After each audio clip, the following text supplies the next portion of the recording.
Hello বন্ধুরা, আশা করি সকলে ভালো আছো। আজ আমার এই ভিডিওটি তোমাদের জন্য যারা এরকম ক্রস স্টিচ দাও অর্থাৎ ক্রস স্টিচ দিতে পারো না। আমার মনে হয় এই ভিডিওটি দেখে তোমরা সহজেই ক্রস স্টিচ শিখে যেতে পারবে। প্রথমে দোকান থেকে একটি আসনের চট, একটি সুচ, আসন বোনা সুচ, 2-3 রকমের উল কিনে নিয়ে আসবে। তারপর চটের চারিদিকে হাতের সাহায্যে রান সেলাই দেবে কিংবা মেশিনের সাহায্যে একটু সেলাই দিয়ে নেবে, যাতে চটের সুতোগুলো খুলে না যায়। তারপর চারিদিকে 1 ইঞ্চি ছাড় দিয়ে আসন বোনা শুরু করবে। এই আসন অনেকটা গুনচিনের মতো হয় বলে একে ক্রস সেলাই বলে। প্রথমে সূচের মধ্যে অল্প পরিমাণ সুতো পরিয়ে নেবে, বেশি পরিমাণ নিলে সুতো পেঁচিয়ে যাবে, সুতো নষ্ট হয়ে যাবে। সুতোর প্রান্তে একটা গিট দিয়ে নেবে। তারপর বাঁ দিক থেকে সেলাই আরম্ভ করতে হবে, সুতো বেশি লম্বা নেওয়া যাবে না। চটটি বাম হাতে ধরতে হবে এবং বাম সাইড দিয়ে ঘুরিয়ে ঘুরিয়ে সেলাই করতে হবে বা বুনতে হবে। প্রথমে নিচের দিক থেকে উপরে ফোড় দিয়ে সুচটিকে তুলতে হবে। সেলাইটি কোনাকুনি নিচে যাবে, আবার ফোড়টি কোনাকুনি উপরে তুলতে হবে এবং কোনাকুনি নিচে যাবে। যেখানে তুললাম তার কোনাকুনি অর্থাৎ দুটো সুতো বাম দিকে এসে দুটো সুতো নিচে, ফোড়টি নিচের দিকে নামবে। যেখানে নামবে তার 2 সুতো উপরে সেলাইটি আবার উঠবে। আবার কোনাকুনি ডান দিকে সুতোটি নিচে নামবে।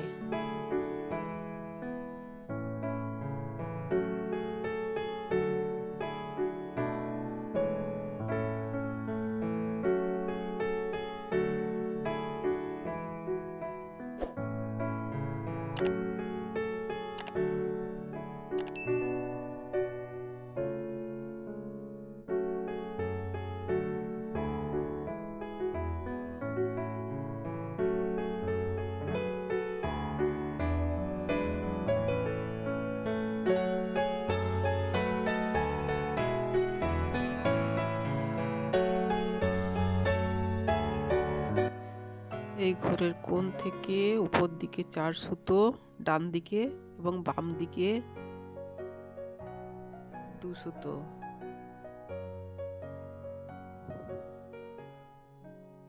আবার ঘরের কোণ থেকে উপরে 4 সুতো এবং বাম দিকে 2 সুতো। আবার 4 সুতো এবং বাম দিকে 2 সুতো। আবার ডান দিকে 4 সুতো, বাম দিকে 2 সুতো, মাঝের 2টি সুতো মাঝেই থেকে যাবে। এই দুটো মিস করবে না এবং বাইরের থেকেও কোনো সুতো ভেতরে নেবে না, ভেতরের 2টো সুতো বাইরে নিয়ে যাবে না। এভাবে বুনতে যাবে, তাহলে অটোমেটিক ক্রস স্টিচ উঠে যাবে।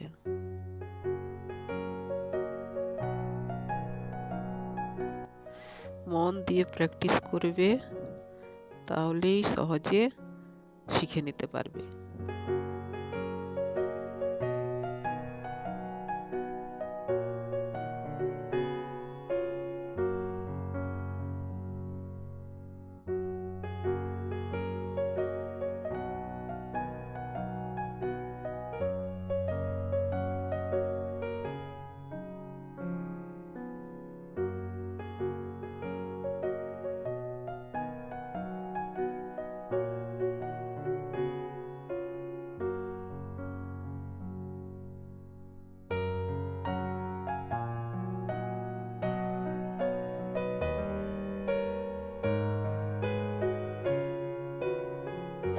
এরপর যখন কোনা ঘুরবে তখন ডান দিকে 2টো সুতো ছেড়ে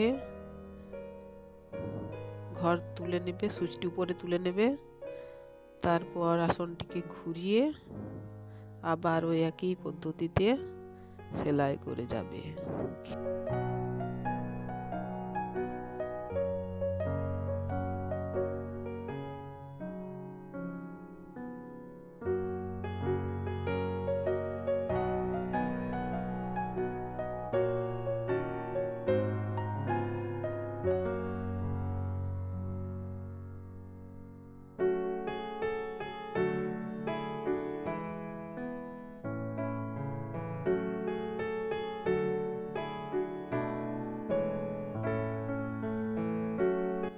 সুতো যখন শেষ হয়ে যাবে তখন সুচটিকে নিচের দিকে নিয়ে সুতোটিতে একটা গিঁট দিয়ে বাড়তি সুতো কেটে ফেলবে।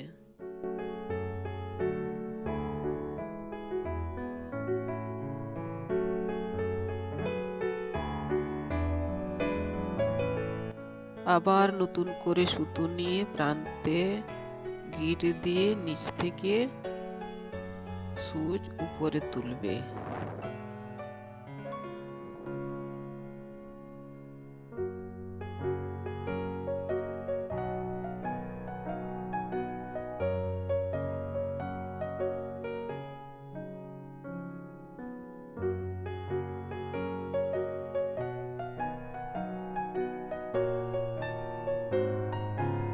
ওই একইভাবে কোনাকে ঘুরিয়ে নেবে।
এক কালারের সুতো একবার ঘুরে গেলে নিচে নিয়ে গিয়ে গিঁট দিয়ে বাড়তি সুতো কেটে ফেলবে।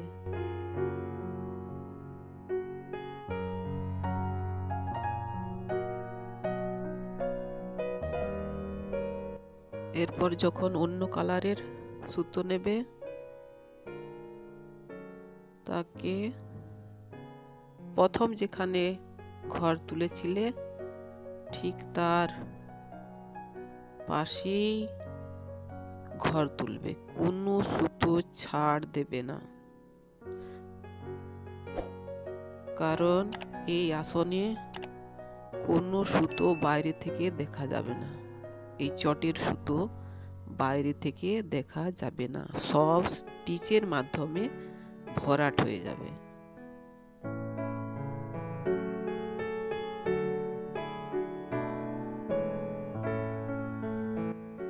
এরপর ভিডিওটি দেখতে থেকো, আশা করি সমস্তটাই বুঝতে পারবে এবং তোমার আসন বোনা খুব সহজ লাগবে এবং যে কোনো ডিজাইন তুমি সহজেই তুলতে পারবে।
এখানে আমার আসন বোনা শেষ হয়ে গেছে। এরপর আসনের নিচে একটি কাপড় দিয়ে আসনের চারিধার সেলাই করে নিতে হবে। এরপর যে কোনো কালারের কাপড় দিয়ে বা ফিতে দিয়ে তুমি চারিধার কুচি কুচি দিয়ে সেলাই করে নেবে। এটা আমার বানানো ছিল বড় আসন, তুমি চাইলে এভাবে বানাতে পারো।